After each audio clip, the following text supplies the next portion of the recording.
precisamente de la...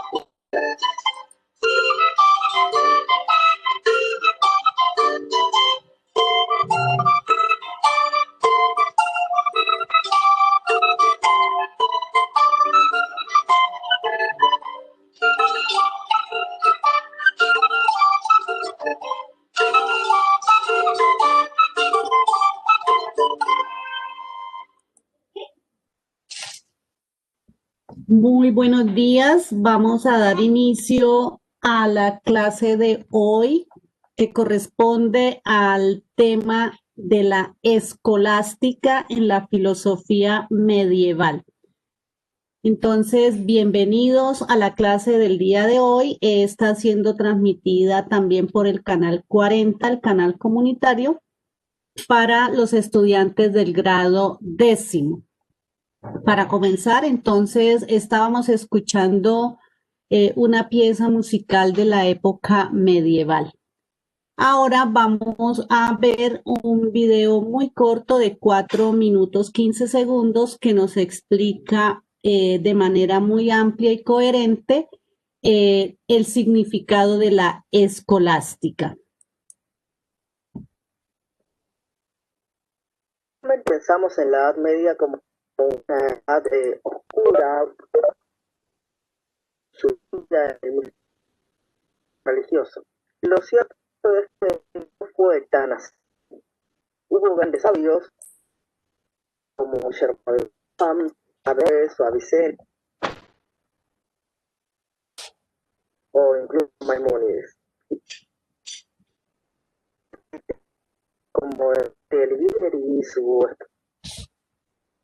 la Divina Comedia, y la fundación de importantes universidades como la de Oxford, Cambridge, París, Bolonia.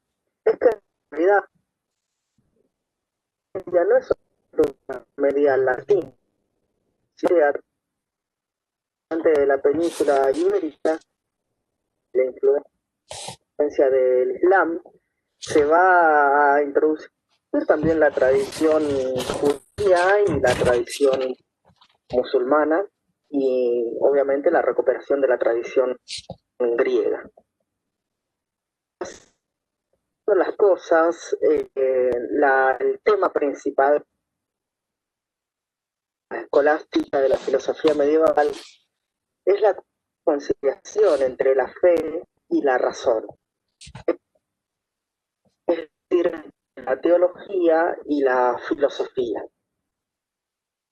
Grandes fuentes van a ser obviamente las Sagradas Escrituras, así como Platón y luego también Aristóteles, y lo que ha dado como los padres de la Iglesia, San Anselmo y San Agustín. Obviamente había un criterio de autoridad, se creía a estas fuentes, no únicamente se las reproducía o se las memorizaba como habitualmente se nos quiere hacer creer. Se trabajaba con ellas, no solamente a través de copia textual, es verdad, existía copia textual y memorización, pero también había duda y la interpretación de los autores a través de la comparación entre ellos, el uso del razonamiento lógico aristotélico, muy fundamental, estaba, y obviamente también estaba presente el debate.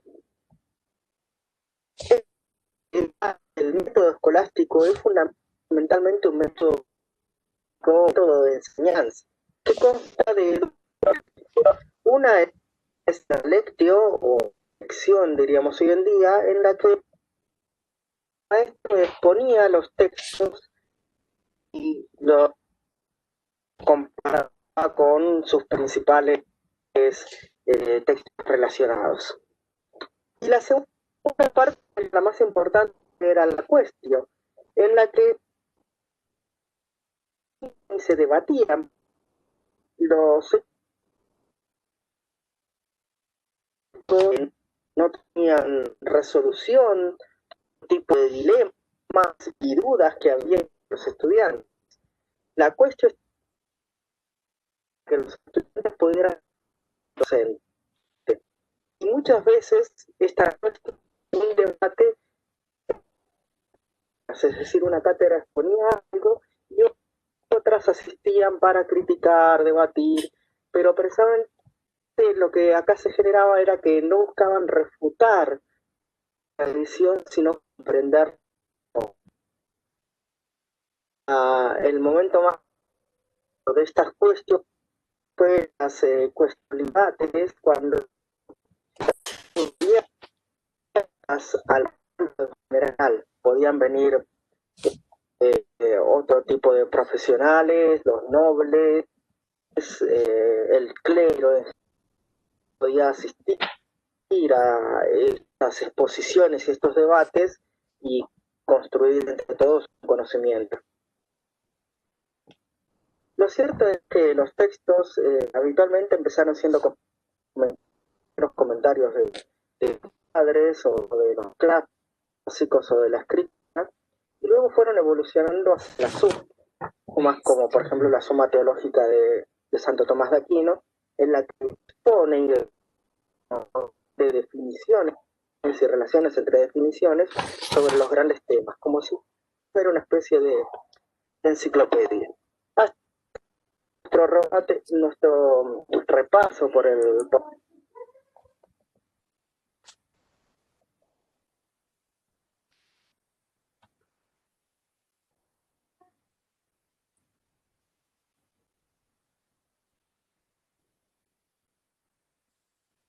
Muy bien, entonces estábamos en el video corto sobre lo que es la escolástica. Como nos acaba de mencionar el autor, no es una época tan oscura como hasta ahora muy probablemente nos lo habían hecho saber, sino más bien una época de grandes sabios, de grandes literatos. Entonces, Daira, recordemos algunos de los grandes sabios que nos menciona el video.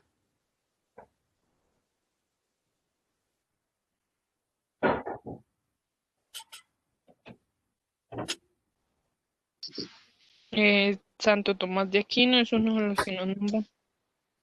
Bueno, entre los sabios más importantes de esta época está Guillermo de Ockham, Averroes, Avicena y Maimónides, entre muchos de los sabios de la época. Los más significativos serían estos: Guillermo de Ockham, Averroes, Avicena y Maimónides. Vanessa, ¿cuáles serían los literatos más importantes de la época? Porque también se desarrolló un gran proceso en la literatura.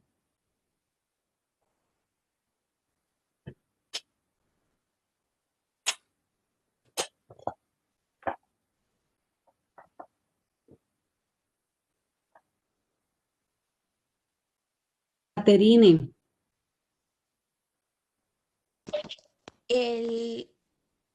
El gran literario fue Dante, que escribió la Divina Comedia.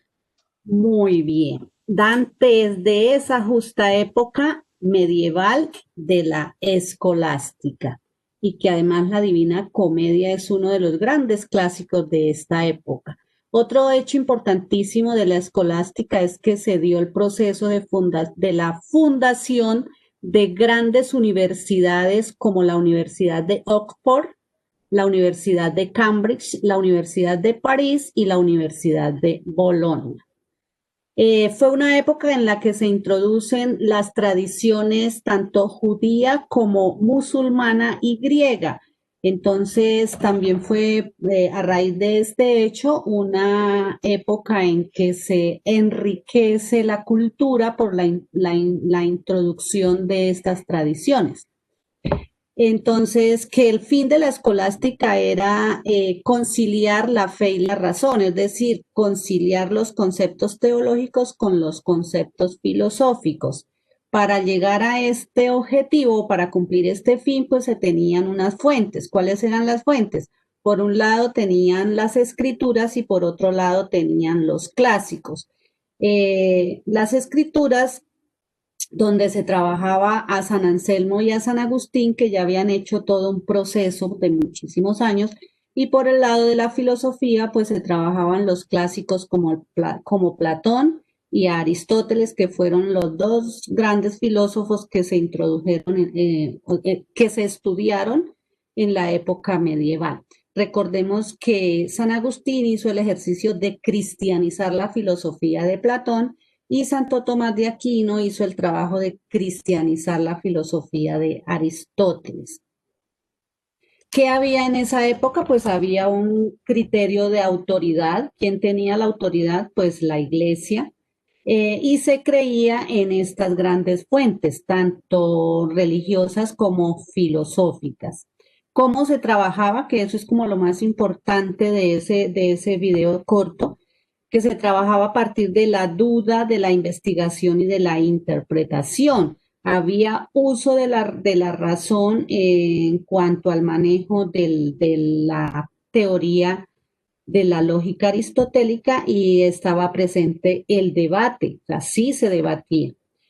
El método aristotélico pues dice que consta de dos partes. Por un lado se tenía la lectio, que significa lección, que era la exposición de los textos y la comparación. O sea, el maestro hacía la exposición de los textos y los comparaba con otros textos. Y la otra parte del método, entonces el maestro exponía y debatía hechos problemáticos, dudas, dilemas de los estudiantes. Entonces estaban las dos, las lecciones y las cuestiones. Sabemos que las cuestiones pues son preguntas. El debate también se hacía no solo en cuanto a la filosofía, sino se hacía, o a la religión, sino se hacía entre varias cátedras, entre varias áreas del conocimiento. Por un lado, unos exponían y por otro lado, otros debatían. Pues estaban los maestros que eran quienes exponían las temáticas a estudiar y estaban quienes se presentaban a las clases o a los debates, eran quienes debatían. Nos aclaran que no refutaban, es decir, no contradecían, esa es una de las características de la época, sino que buscaban comprender los temas que se exponían.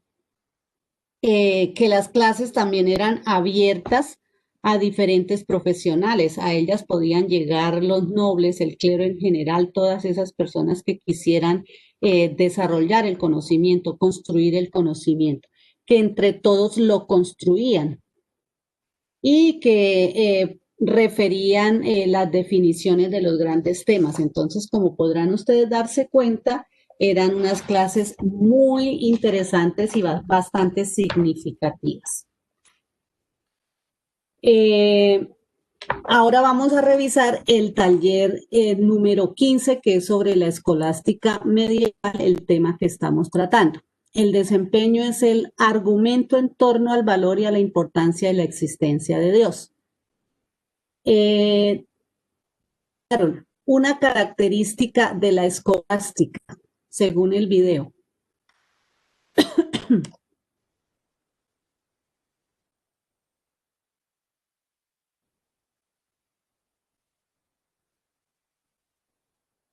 Profe, no he visto el video. Llegó tarde. Bueno, Caterine, una característica de la escolástica.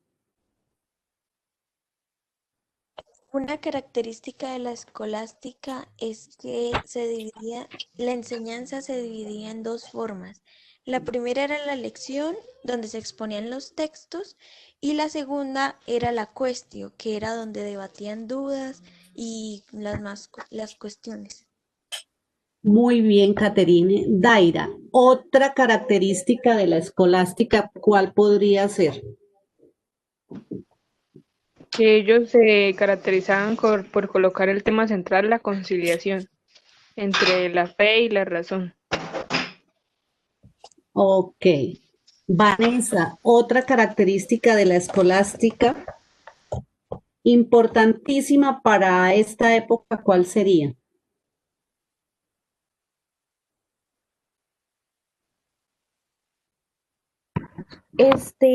Creo que escuché más o menos del video que hubo una conciliación entre la fe y la razón. Sí, señora, es decir, entre la teología y la filosofía. Sabemos que a la fe le corresponde la teología y a la razón le correspondería la filosofía. Una característica muy importante que debemos recordar y agradecer de esta época es la fundación de las grandes universidades. Esto dio pie para que después de esta época pues se siguieran fundando universidades, ¿cierto? En esa época se fundaron las primeras universidades, la de Oxford, Cambridge, París, Bolonia. ¿Listo? Vamos entonces, la palabra escolástica tiene origen latino en cholástica, que deriva del griego chola, que significa escuela. Me disculpo si no pronuncio bien las palabras, pues son de otro idioma. Cholástica y chola. La escolástica medieval, entonces, es una época entre el siglo IX y el siglo XIV. Es la segunda parte de la época medieval. Recordemos que anterior a la escolástica, pues trabajamos la patrística. En lo relativo a las escuelas medievales, los escolásticos eran sus profesores y por ello también se le llamó la escolástica a lo que ellos enseñaban.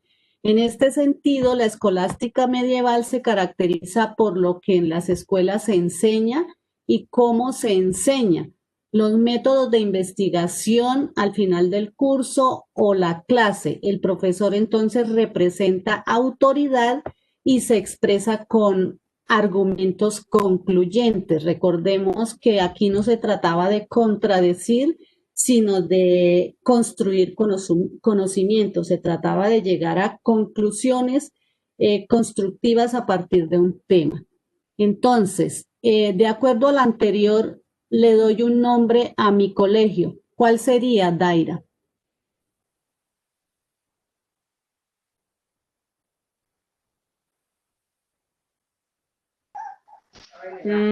Profe,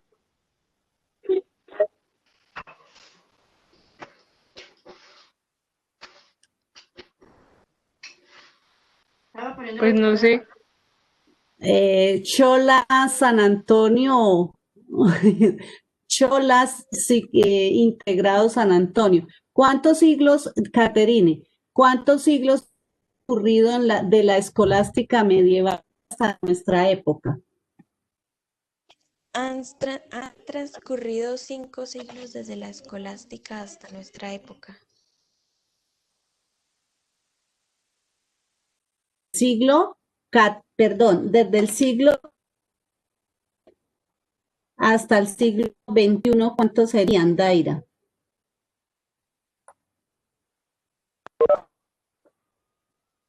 ¿6 años, profe? ¿Años o siglos? Digo, sí, con los siglos. Sí, entonces más o menos entre 6 y 7 siglos, ¿cierto? ¿Este modelo continúa? ¿Qué opinan?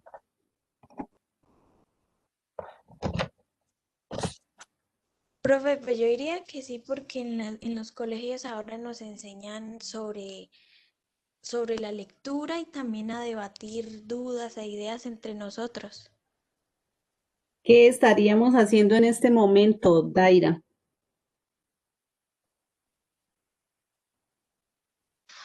Estaríamos socializando el tema en la clase. ¿Estamos haciendo un ejercicio como en la época de la escolástica?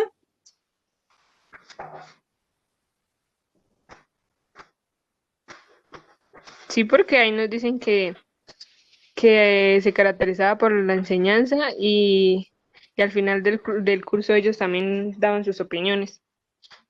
Muy bien, entonces sí podríamos decir que este modelo continúa porque en muchas de las áreas del conocimiento y en muchas instituciones o escuelas como en la época, se traen temas específicos a la clase y se debaten sobre ellos, se hace el debate sobre ellos para construir conocimiento. Y de la misma manera en que hacían los maestros escolásticos, los maestros hoy día también exponen el tema y quienes debaten entonces son los estudiantes. Ellos preguntan, el maestro explica, ¿cierto? Entonces podríamos decir que efectivamente el modelo continúa. Tercera pregunta, ¿escolástica y medioevo son sinónimos, Caterini? Sí, son sinónimos porque en la época del medioevo fue cuando se llevó a cabo la escolástica, que fue el método de enseñanza, el modelo de enseñanza. Y el medioevo comprendió entre el siglo V y el siglo XV. Y la escolástica comprendió entre el siglo IX y el siglo XIV. ¿Qué opina Daira?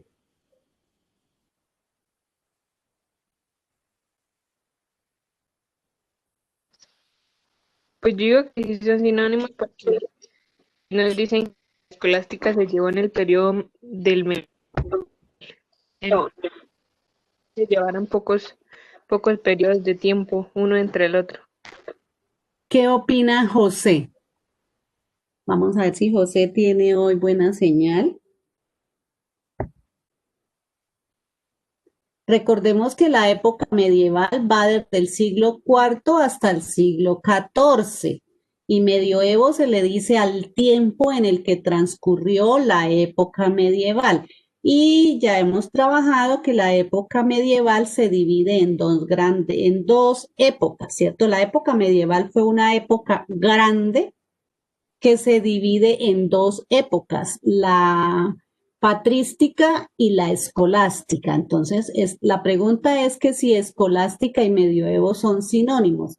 Yo diría que no, no son sinónimos porque la escolástica es una parte del medioevo, ¿cierto? Y no son sinónimos por eso, porque el medioevo comprende tanto la patrística como la escolástica. Si nos dijeran, por ejemplo, que si patrística más escolástica son el medioevo, sí, pero escolástica y medioevo no son sinónimos. ¿De acuerdo, Caterine? Sí, señora. Bien. Ahora vamos a leer este texto. ¿Lo quiere leer alguna de ustedes?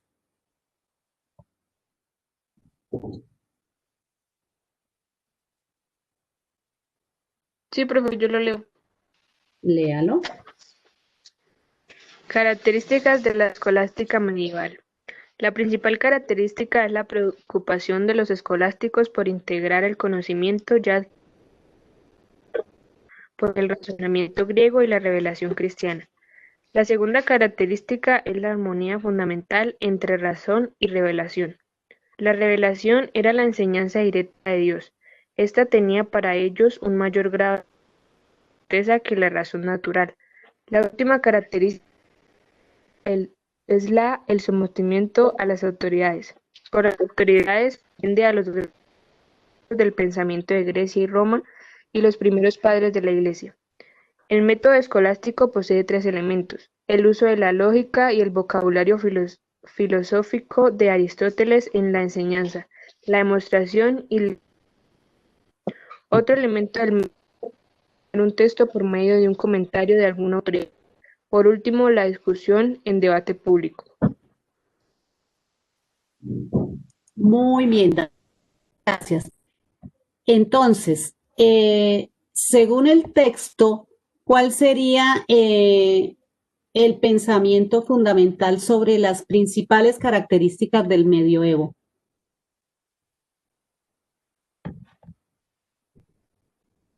Sería el equilibrio entre fe y razón. A ver, una proposición que reúna las principales características del medioevo.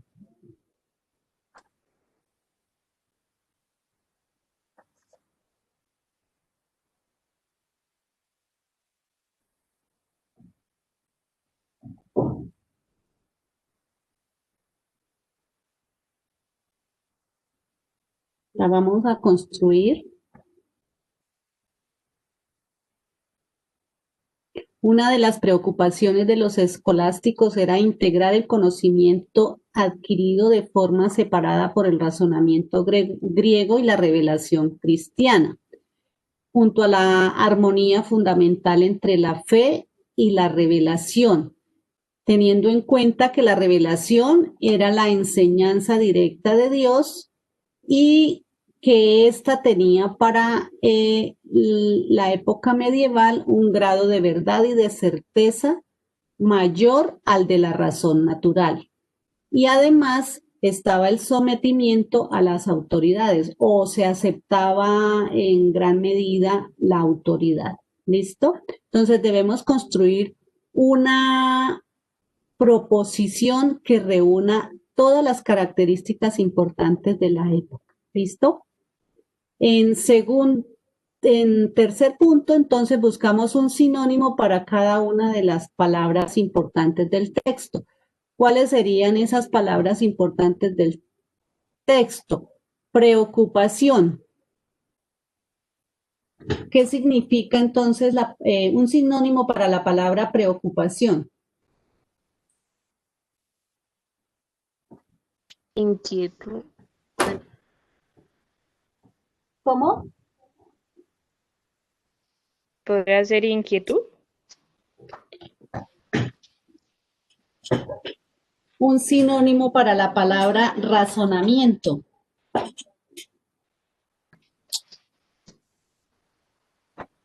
¿Conocimiento? Sí.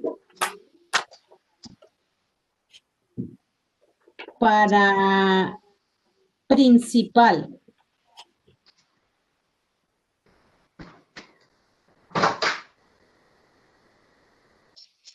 ¿Fundamental? Fundamental. Última.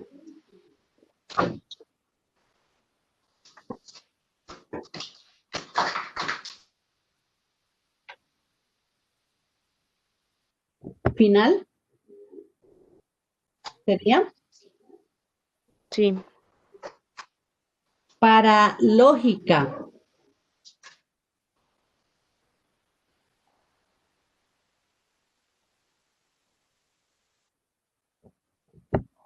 Un sinónimo para lógica, ¿cuál sería?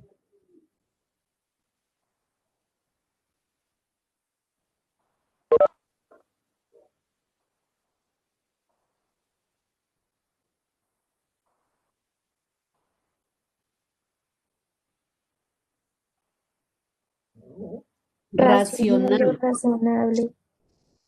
o razonable. Sí, señorita Vanessa. Para demostración. Cuando se hace una demostración es lo mismo que hacer ¿qué?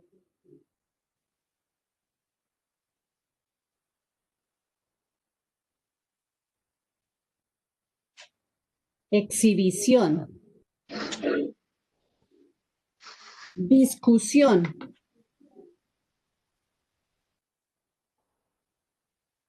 Lo que se hace sobre un tema. El debate. Y la última es debate, sinónimo de debate.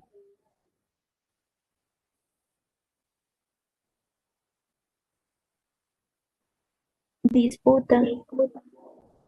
Una disputa, una controversia. En el caso de la educación, un foro, ¿cierto? Donde se coloca un tema para que las diferentes personas que asisten a este debate pues hagan el ejercicio del análisis y lleguen a una construcción más elevada del conocimiento. Bien, con esas palabras deben construir una reflexión. Y después de ese punto, entonces, describen paso a paso su método de estudio.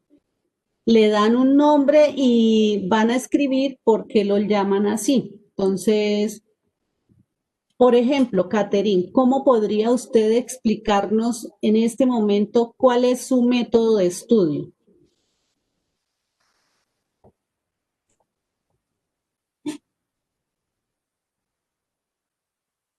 Podría decir que mi método de estudio se basa en la comprensión de lectura primero y luego reflexionar, analizar, para luego sí sacar conclusiones. Entonces, usted tiene el tema de estudio, ¿cierto? Busca diferentes textos, ¿sí? ¿Sí le entendí? Hace el Sí, ejercicio de leer cada uno de los textos donde está el tema que usted quiere aprender y a partir de esa lectura, ¿qué hace, Caterine? a partir de esa lectura analizo, comprendo el texto para al final sacar conclusiones. Escribe unas conclusiones. ¿Usted va sacando unas ideas de cada texto? Sí, señora, porque es importante comprender de forma completa todo lo que dice el texto. Después de que usted va sacando esas ideas, ¿qué hace con esas ideas, Caterine? Las Aquí vamos a orientar a todo el grupo cómo escribir ese método, porque muy probablemente lo estén haciendo, pero no se dan cuenta que sí lo están haciendo. Con esas ideas, ¿usted construye algo? construye un pensamiento.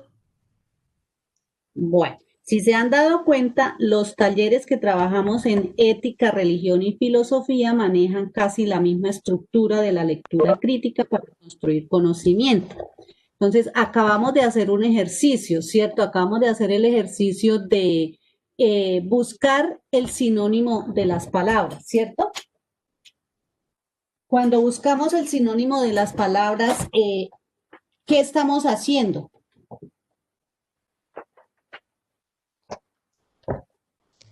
Estamos tratando de comprender mejor el texto o aprender de otras maneras. Estamos utilizando ese es un método de estudio, ¿cierto? Eh, Después de que buscamos el sinónimo de las palabras, ¿qué hacemos con esas palabras? La reemplazamos en el texto. Las reemplazamos en el texto. ¿Qué nos pidió en este ejercicio que hiciéramos después de buscar el significado, el sinónimo de las palabras? Lo que pasa cuando buscamos el significado de las palabras es que vamos comprendiendo mejor el texto, ¿cierto? Porque son palabras más importantes dentro del texto, son las que definen el texto, son las que nos dan la idea principal del texto, las que nos dicen y nos enseñan de qué estamos hablando en el texto, ¿cierto? Entonces, hemos entendido que se hacía un ejercicio en la escuela del el debate público, era como la técnica que se tenía en cuenta para construir conocimiento. Esa era la metodología o la estrategia de enseñanza y de aprendizaje en su época. Entonces nos dice, el ejercicio que ustedes deben hacer es el paso a paso de su método de estudio.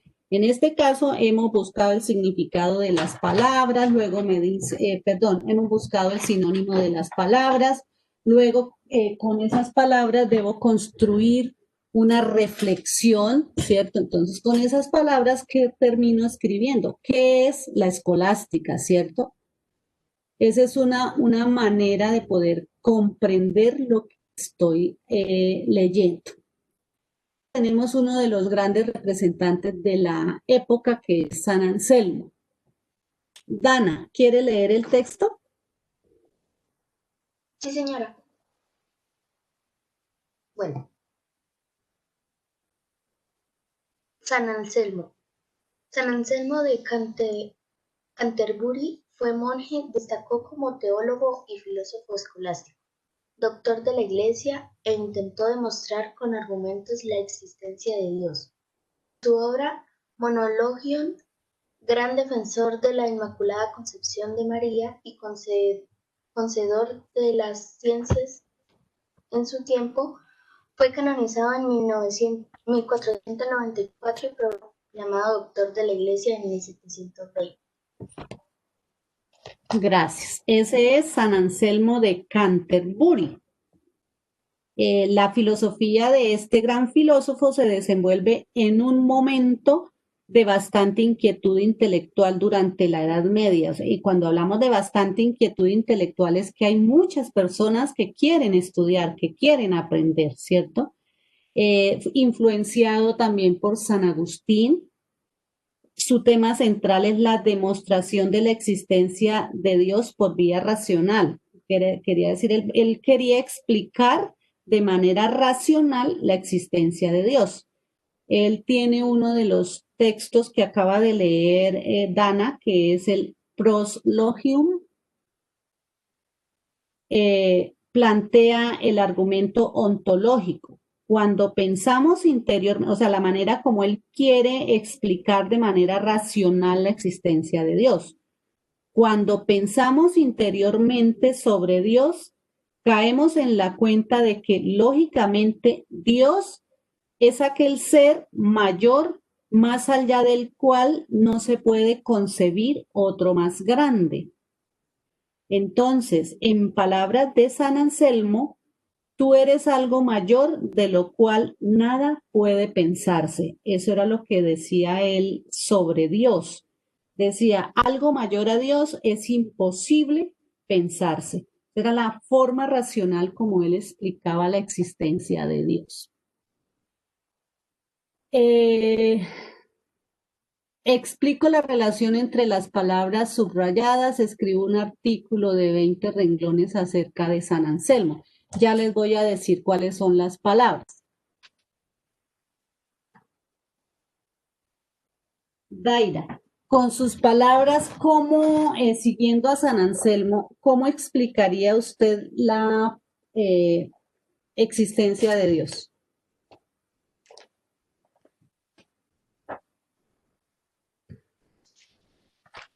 Pues siguiendo a San Anselmo, la existencia de Dios no solamente se trata de algo, digámoslo así, que uno siente, sino también podemos ver la existencia de Dios de la forma racional. Como decía San Anselmo, que él quería argumentar que Dios existe desde la razón y también desde la fe, ¿sí? Porque muchas veces podemos nosotros creer que Dios existe desde la fe, pero también como que existe también desde la razón y debemos unir la fe y la razón para ver la existencia de Dios. Por ahí ya tiene parte de sus 20 renglones de escritura. Dana, ¿cuál sería su concepción acerca de Dios siguiendo el ejemplo de San Anselmo?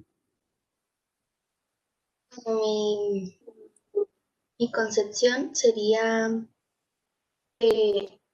pues Dios existe en nosotros, pues según mi opinión, gracias a la fe, porque, o sea, científicamente no se ha comprobado la existencia verdadera, pero igual nosotros siempre como que con las acciones y a veces pues los milagros que ocurren nos hacemos a la idea de que sí existe y que todo tiene un algo por el que existir, no por nada. Entonces, eso sería mi... Gracias, Dana. Se ha utilizado el término ontología. Recordemos que ontología es la rama de la filosofía que se ocupa de la naturaleza y la organización de la realidad, es decir, de lo que existe. Entonces, cuando ustedes están haciendo ese ejercicio de explicar la existencia de Dios, están haciendo un ejercicio ontológico.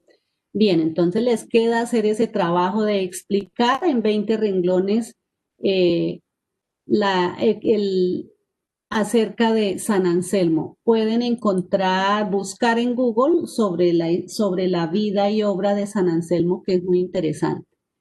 Argumento ontológico de San Anselmo. Toda persona tiene la idea de un ser superior tal que no existe ningún otro ser superior a él que pueda ser pensado. Lo que existe en la realidad es mayor que lo que existe en el pensamiento, ya que la existencia supone de por sí una perfección mayor que la simple concepción mental. Sería contradictorio que un ser perfecto existiese únicamente en el pensamiento. En consecuencia, El ser existe y debe de ser Dios. Entonces él está aquí haciendo una exposición racional de por qué Dios existe. Sin abandonar el argumento de San Anselmo, respondemos de manera personal. ¿Tienes tú la idea de un ser superior, Carol?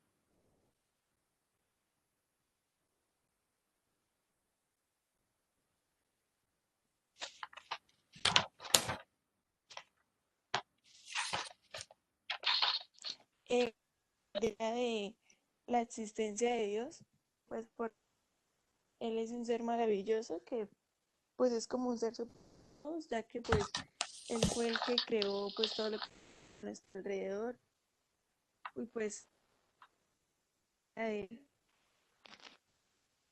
Gracias, Carol. ¿Cuál es la contradicción de que un ser perfecto, que si un ser perfecto existiese únicamente, que un ser perfecto existiese únicamente en mi pensamiento?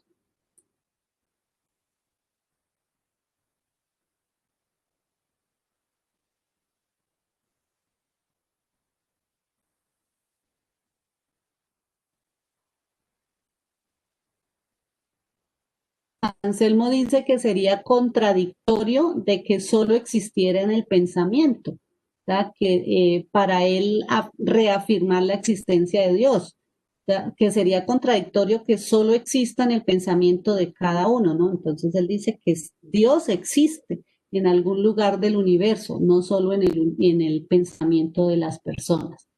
¿Cuáles son las condiciones que debe poseer un ser superior, Daira?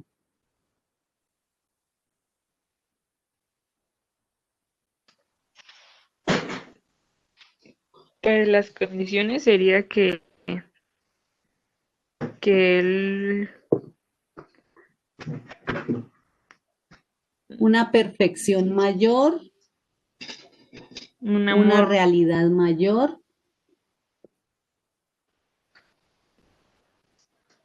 Dice, lo que existe en la realidad es mayor que lo que existe en el pensamiento. Entonces tenemos una realidad mayor, una perfección mayor que la simple concepción mental.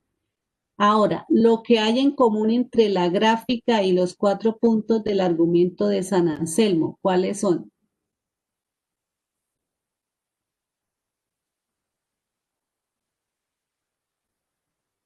El principio de no contradicción en el concepto, Dios no es el mayor, le falta existir en la realidad. Ese es un principio de la no contradicción. Ahora, sí, Dios es el ser mayor, puesto que existe tanto en la mente como en la realidad. Luego es el ser mayor. ¿Y qué pasa aquí en el concepto? Dios, ser mayor que en el cual puedo pensar otro mayor. Pedro Abelardo, otro de los grandes representantes de la escolástica. Nace en Paller en 1079, Priorato de Saín, y muere en el Priorato de Saín en Marsella en 1142. Filósofo francés, contrae matrimonio en secreto con Eloísa, sobrina del predicador Fulberto, quien lo hace castrar. Propone una metodología, o sea, lo castigan por haberse casado a escondidas. Propone una metodología que contradice a San Anselmo, es decir, la fe en busca del entendimiento. No busco entender para entonces creer, creo para poder entender. Su método es, por la duda llegamos a inquirir y mediante la Inquisición alcanzamos la verdad. Se une a una controversia de muchos teólogos. El problema, los universales, que se refería a la naturaleza de la realidad misma. Entonces, ¿qué encontramos aquí? Que Pedro Abelardo es la antítesis de San Anselmo. ¿Por qué? Porque él buscó de manera contraria hacer el análisis de la existencia de Dios, mientras San Anselmo buscaba entender para creer, Abelardo buscaba creer para entender. ¿Sí entienden ese proceso diferente o contradictorio al de San Anselmo?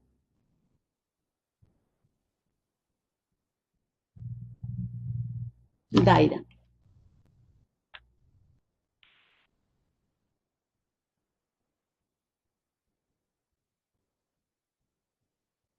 Sí, profe.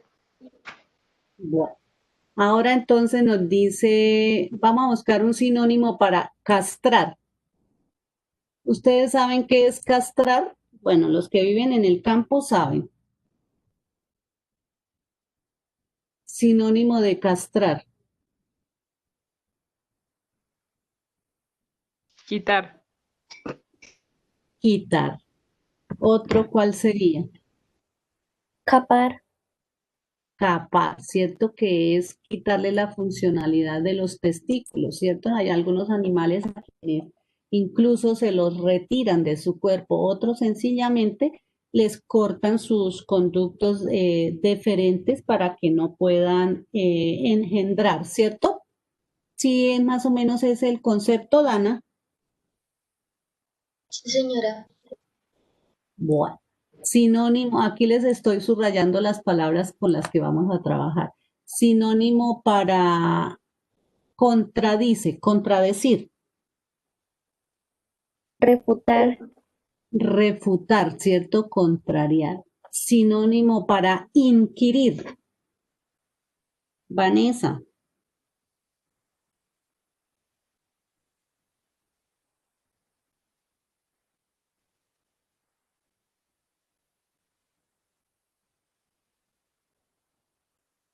lo que estoy haciendo con ustedes. Indagar, ¿cierto? Investigar, inquirir es buscar. Ahora, inquisición. ¿Cuál será el sinónimo de inquisición?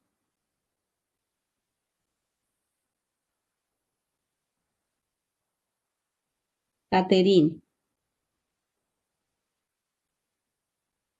El sinónimo para Inquisición podría ser enseñar.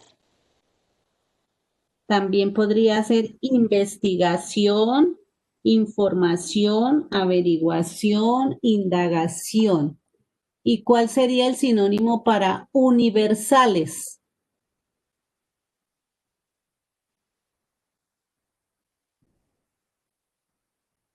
El sinónimo para universales es generales, por ejemplo. Otro, ¿cuál sería? Hola, Marlon.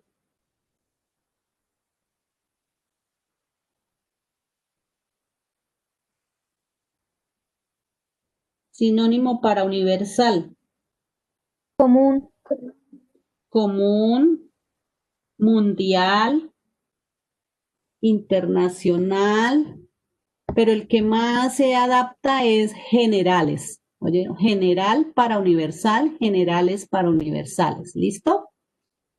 Bien. ¿Es justificable la castración? ¿Qué opina? Bueno, ¿quién quiere opinar? El libre. yo, profe. Cuéntenos. Pues la castración para mí es justificable porque primero se pueden estar previniendo algunas enfermedades que, sí, algunas enfermedades graves y también se previene una, esto, Sobrepoblación como una, sí, una sobrepoblación de la raza que se esté hablando. de Puede la ser algún especie. animal o puede ser humano. ¿Usted está de acuerdo con que las madres castren, los hombres se castren? Si ellos quieren, sí. Ok. ¿Y en los animalitos, conocen de castración de animalitos? ¿Por qué? Pues para ellos, los castran más que todo es para que no queden preñados y algunos sí ya son para enfermedades. Otros también van de que no pueden tener hijos y por eso mismo los mandan a castrar, a esterilizar. Lo llamamos esterilización. Ahí tenemos otro sinónimo para castrar. Gracias, Vanessa. Sí, señora. Tenemos otro sinónimo, castración, esterilización. Bueno, la castración sería justificable según lo que Vanessa nos acaba de manifestar y pueden haber otras múltiples razones por las cuales sería justificable, ¿cierto? En el caso de las personas, pues para no tener más hijos cuando ya tienen los hijos que han planeado tener. En el caso de los animalitos, para evitar la propagación, por ejemplo, en un pueblo como el de nosotros, donde hay tantos perros, pues es imposible que ellos de manera individual puedan planificar. Entonces, la manera de evitar que proliferen es castrándolos. Y habrá otras maneras de entender el porqué de la castración. Entonces, esa argumentación la hacen en su cuaderno. Frente a cada uno de los enunciados, entonces escriben de quién es. A ver, Marlon, ¿de quién es entender para entonces creer?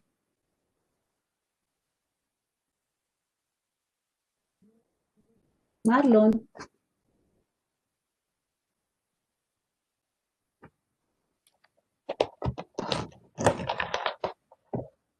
Daira. Marlon como que no tiene micrófono hoy.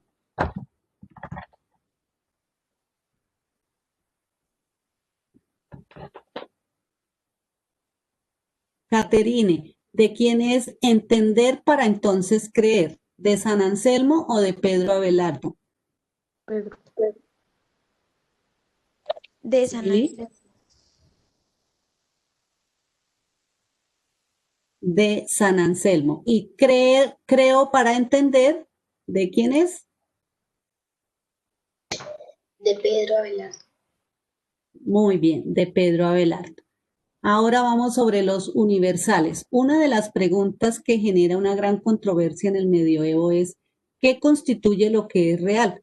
Contestada por unos así, los objetos individuales que percibimos con nuestros sentidos no son reales, son manifestaciones de ideas universales que existen en la mente de Dios, decían los platónicos. Los otros, los nominalistas, o sea, los aristotélicos, entonces, ¿cómo se le dice a los que seguían a Aristóteles? Los nominalistas. Y están los que seguían a Platón, que eran los platónicos. Los que siguen a Aristóteles, los nominalistas, creían que solo los objetos individuales eran reales. Para ellos las ideas universales o conceptos eran simplemente nombres. En latín, nombre se dice nomina. La verdad solo podía descubrirse examinando los seres individuales. Se comienza entonces a reflexionar sobre el concepto de universal, sobre el concepto universal, que no se refiere a un individuo en particular, sino a todo el género, y se preguntó si se puede considerar al universal como algo objetivo o solo como cuestión mental. Abelardo dice que los universales son solo nombres, que tiene una significación, la cual permite que prediquen las cosas, formando así parte de una proposición. Lo propio del universal es pues su predicación. Entonces, teniendo en cuenta este texto, vamos a unir con una línea los conceptos universales y los conceptos individuales. Vamos a empezar. Gato. ¿Con quién la unimos?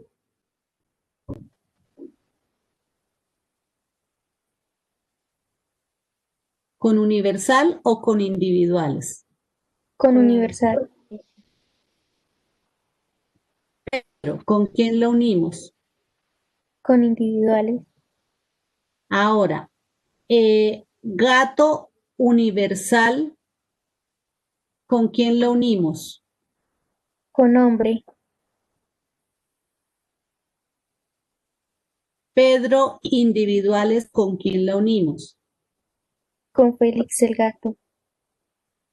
Y así, sin analizarlo, haríamos lo contrario, ¿cierto? Si no hubiéramos hecho el ejercicio de entender qué son los universales y qué son los individuales. Muy bien. Ahora, a partir de todo el ejercicio que se ha hecho, van a elaborar un mentefacto proposicional donde establezcan las diversas respuestas a la pregunta ¿qué constituye lo que es real? Y después, ¿eres más real como Carlos o María que como hombre o mujer? ¿Por qué? Luego, ser hombre te define como Carlos, ¿por qué? Luego, ser mujer te define como María, ¿por qué? Entonces, esto sí ya es muy personal, teniendo en cuenta que quienes responderían como Carlos, quienes responderían como María, ¿cierto? Entonces, ¿quiénes responderían como María, Caterina? Las mujeres porque se sienten identificadas Ok, como sí, una mujer. señorita. Entonces, eso sí lo dejamos para que lo hagan allá de manera personal. Escribo una reflexión no menor de 5 renglones por cada una de las siguientes citas. Aquí vamos a encontrar unas citas que tienen que ver con el pensamiento de la época escolástica, según Pedro Abelardo y según San Anselmo. Lo que tienen que hacer es escribir una reflexión. Cuando ustedes son capaces de escribir una reflexión es porque han entendido la temática. Mis queridos estudiantes, muchísimas gracias por haber estado en la clase de hoy. Espero que hayan entendido la temática y que suban las evidencias del taller antes de la hora límite. Si tienen alguna dificultad para enviarlo, recuerden que en plataforma les escribí que pueden utilizar el WhatsApp, pero háganlo antes del vencimiento de la hora límite. ¿Listo? Listo, profe, gracias. Que tengan un feliz día, un abracito, cuídense mucho. Lo mismo. Los felicito por haber estado en la clase, por madrugar y por compartir. Espero que la próxima clase, Marlon, mire, ya se me desconectó, lo podamos escuchar porque no escuchamos la voz de los hombres, solo escuchamos niñas hoy en la clase. También para contarles que esta clase se estaba transmitiendo por el canal comunitario. ¿Listo? Que tengan un Bueno, feliz día. gracias, igualmente.